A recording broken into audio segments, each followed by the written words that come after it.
Solid idol oh, ganda. Wow. Ganda niya idol. Kahit ganito lang yung motor, pwede na.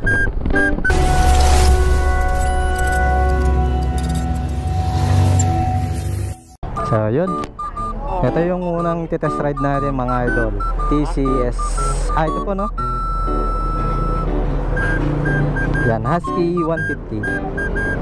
Bali kay binili po yan mga idol, SYM. Ganda oh, adventure bike mga idol. Sa bypass tayo magra-rides mga idol. Okay.